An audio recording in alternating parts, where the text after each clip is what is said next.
This is good afternoon, lunchtime for everybody, and I thought I'd do an update on what is Chokwe Lamama going to do from a legal perspective. There seems to be a lot of legal questions about whether he is going to qualify for mayor today or not. So I thought I'd do a short video discussing that. There are several articles up, one on the Magnolia Tribune and Jackson Jambalaya, discussing these possibilities or whether he's going to qualify. And again, the deadline today is at 5 p.m. I'm leaning towards he's not going to do that, but I'm kind of like 51-49% that he's not, that he could be. And I think as Clay and I discussed on air this morning, the 49% is his arrogance that I think that he would do this. My opinion is from a just like if I was his criminal defense lawyer would be that he should not do that for all the potential problems that that's going to lead to him. And basically, let me start over. What the thing is that he has got to file his campaign finance reports when he qualifies for re-election at the city clerk's office today by 5. So he's got to file both of them, his campaign finance reports. And if you've ever seen any of those, that is a list of contributions and disbursements on a form that you file what I think it's a periodic basis. And he has not done that since 2021, since the last election. And so nearly 4 years, which I think that happens in around May or June of 21. So he hasn't filed any since then. And we've known through the press and the federal indictments, he's been up to a lot of things since that time. And so he is sat back on till the last day to decide whether he's going to qualify. Now, we've all heard him say that he's going to do this. And of course, what else is he going to say? He's got to say, I'm going to qualify.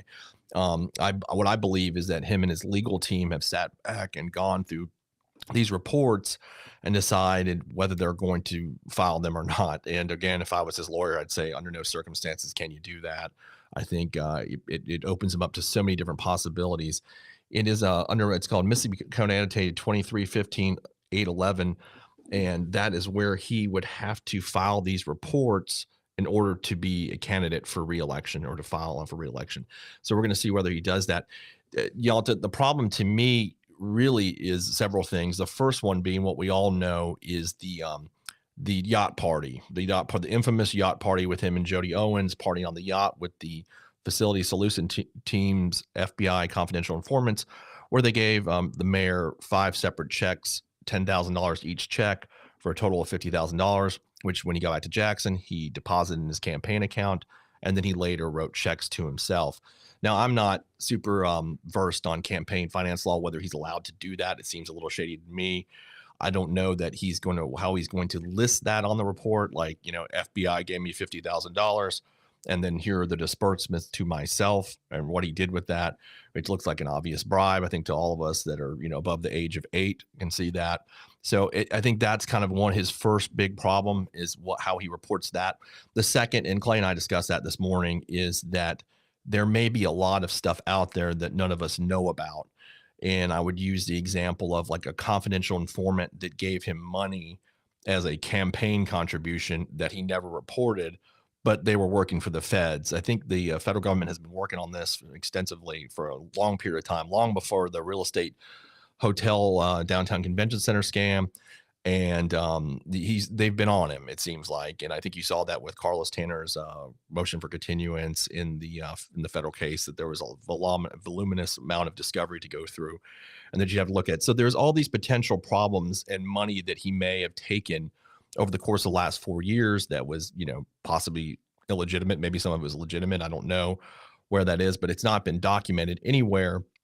And just on the basis of what we've seen in the federal indictment, it seems to me that, this wasn't a one-off thing. He was very calm in the way he did it. He took those checks, he moved that bid deadline up, and then he calmly deposits in his campaign finance account where he eventually goes and then writes the checks to himself. So he's got to take that into account, whether he's going to do that. And again, like if I was representing him, I would say, under no circumstances can you do this. This is going to give the federal government a roadmap against you, or you're going to create more evidence by omitting things or more crimes by omitting things on the report. So I think that would be pretty dangerous for him to do that. I would advise against it. If I was representing him and he did it anyway, I'd quit the case. That would constitute a client and I not getting along or not listening to my advice in that context. So really what we're going to see, y'all, is whether arrogance overcomes legal sense or self-preservation. Now, the argument obviously that I would make to him is that he doesn't get any benefit for running for mayor in a federal court case. And let me explain what I mean by that.